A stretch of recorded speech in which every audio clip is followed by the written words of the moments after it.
With last night's border crossing numbers, you've broken another record, hitting well over 5 million illegal border crossings under your watch. And the American people believe that this administration still has no plan to address the issue.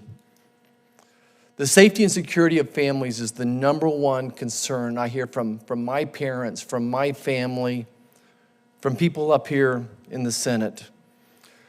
You've made every community a border community. And the increase in fentanyl deaths and skyrocketing crime proves that. 300 people dying every day in America from fentanyl poisoning, a plane crashing every night. I'm concerned that we have no idea who's coming into our country. Since the beginning of the fiscal year 23, Border Patrol has encountered 70 illegal aliens who are listed in the terrorist screening database.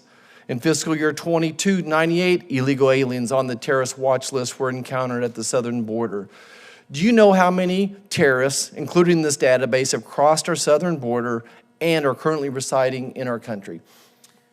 Senator, let me assure you that the safety and security of the American people is the highest priority of the Department of Homeland Security and my highest. And there's a big difference between priority and accomplishments and doing what you're supposed to do. So can you answer my questions about the terrorists that have crossed the southern border that are still in this country? Let me assure you, Senator, first of all, we work tirelessly. I understand that. You are going to answer the question? I work tirelessly, you work tirelessly, Americans work tirelessly, but our country is under attack and we're not safe. Do you have any idea how many terrorists have crossed the southern border that are still in our country? I assume that you don't. Let's go to the next question. Under your leadership, this administration deported fewer illegal aliens than any other in modern American history. However, your budget reveals there are over 5 million aliens on the non-detained docket for deportation. 5 million. Of those 5 million, there are 400,000 convicted criminal aliens residing in this country. Let me say that number again, 400,000 convicted criminal aliens residing in this country. Your budget requests only enough money to remove 7% of those people. How do you justify allowing nearly 500,000 convicted criminal aliens to remain in this country, in our American communities? And how does that keep American citizens safe to permit known criminals to remain in the country?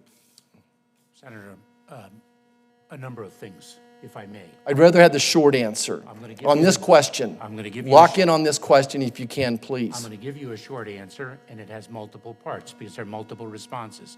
Number one, you are not accounting for the $4.7 billion contingency fund that we propose for fiscal year 2024.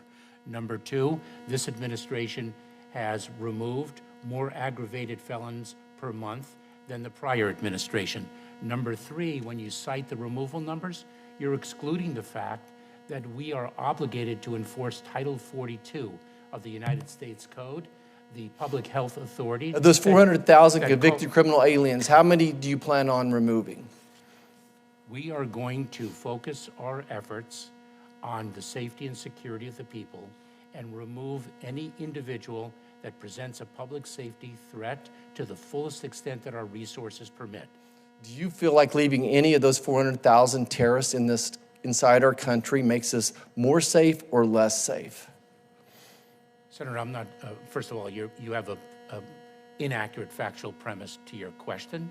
You're saying there's not 400,000 convicted criminal aliens remaining in the United States? And we are focused on enforcing the law in the service of the American people.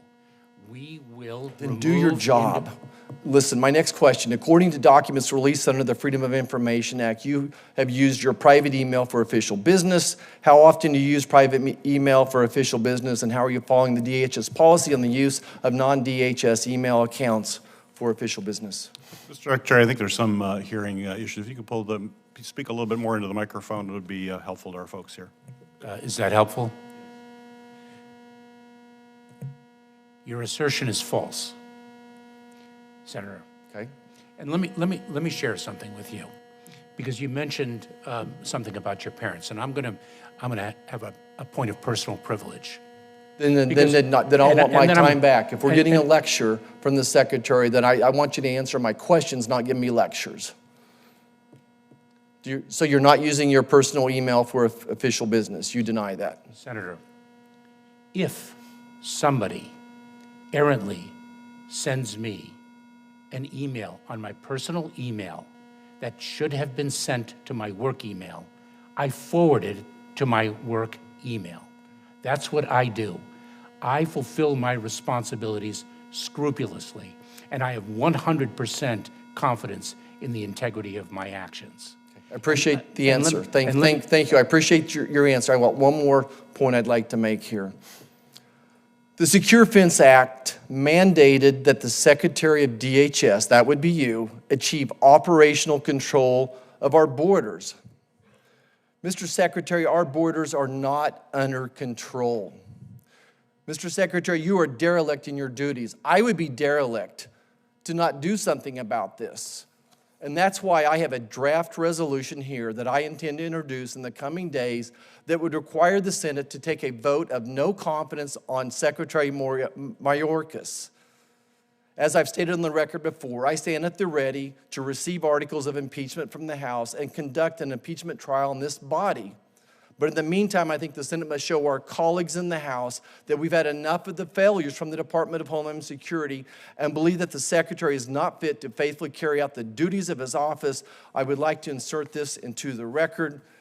Mr. Chairman. Thank you, and I yield back.